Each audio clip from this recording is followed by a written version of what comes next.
вхождением Кыргызстана в состав России начались коренные изменения в системе образования.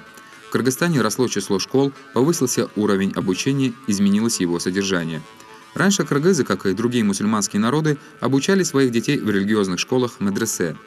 Начиная с 1886 года, наряду с ними русские власти организовали так называемые русско-туземные школы.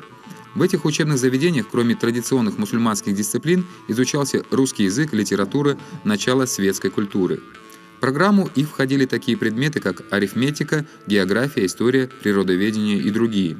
В 1883 году в Волжском уезде действовала 41 школа, в которой обучался 391 ученик. В 1914 году таких школ было 229, где обучалось 3200 учеников, из них 33 девочки. В Каракольском уезде 128 школ и 2300 учеников. С начала 20 века появились и получили широкое распространение новометодные школы, где практиковалось звуковое изучение грамоты. В этот период имело место резкое увеличение количества медресе, высших мусульманских учебных заведений. К примеру, если в 1892 году по всему Южному Кыргызстану было 7 медресе, то к 1914 году только в Волжском уезде функционировало 88 медресе. Выпускники этих учебных заведений становились муфтиями, казы, преподавателями, школьными учителями и так далее. В городах Пишпеке и Караколе были открыты сельскохозяйственные школы, как начальное звено специально-профессионального обучения.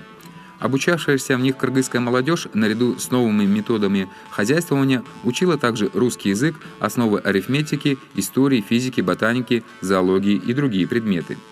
С 1870 года для детей русских переселенцев начали открываться партикулярные, гражданские и церковные начальные учебные заведения.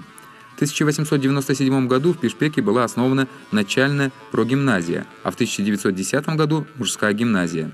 В Караколе в 1911 году была открыта прогимназия для девочек. Хотя и в небольшом количестве, в этих учебных заведениях получали образование и кыргызские юноши и девушки. Несмотря на ограничения, устанавливаемые содержанием колониальной политики, организовывались пункты просвещения, библиотеки, где можно было ознакомиться с периодической литературой, журналами и газетами.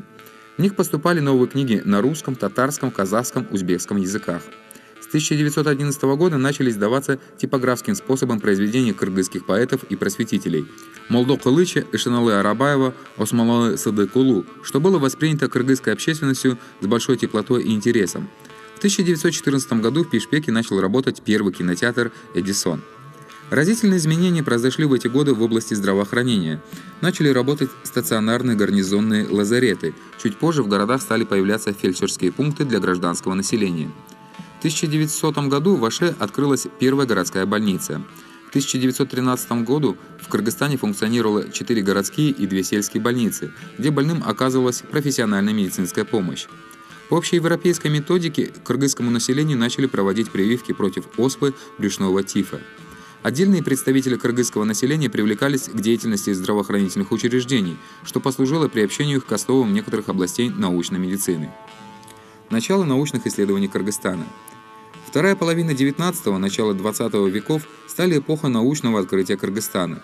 Для получения преимущества приоритета в скрытом противоборстве с Великобританией за обладание Кыргызстаном Россия выделяла большие средства для всестороннего изучения этого региона. Целый ряд российских научных учреждений посылали в эти районы Центральной Азии своих ученых, этнографов, историков, географов, горных инженеров и других специалистов в составе регулярных военных экспедиций.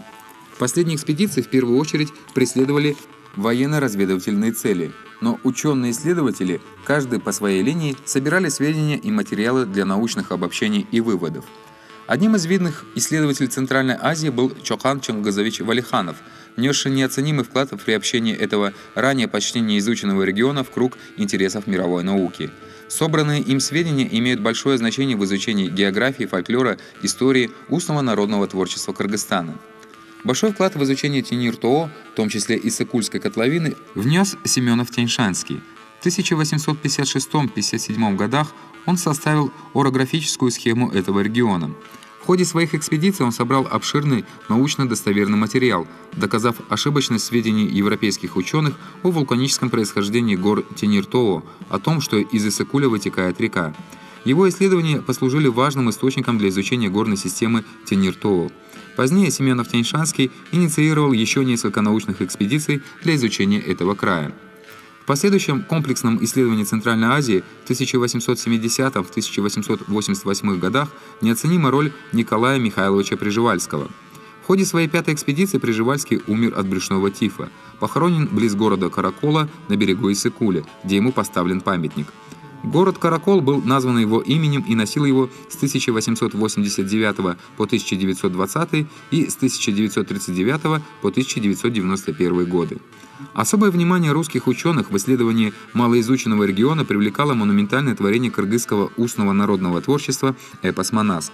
К примеру, еще в те годы известный русский ученый Радлов и ориенталист-казах Вальханов основали отрасль науки о кыргызском эпосе. В своих предварительно научных исследованиях текстов эпоса и его исторического содержания они открыли первую страницу кыргызской фольклористики. Записанный Чоханом Валихановым в 1856 году фрагмент эпоса «Кокейдейн Аши» «Поминки по Кокейтее» был впервые опубликован на русском языке в 1901 году в его посмертном труде «Джунгарские очерки». В 1862 году Радлов записал из уст сказителя рода Богу еще один большой эпизод эпоса «Манас», а затем в течение 1864-1869 годов вел записи всех 3 его частей в исполнении манасчи из рода Сарыбаглыш. Записанные им фрагменты «Манаса» общим объемом 14 тысяч строк были изданы в русской транскрипции на кыргызском языке в Санкт-Петербурге, а в 1885 году в немецком написании в Лейпциге. В истории кыргызской культуры это явилось особенно знаменательным событием.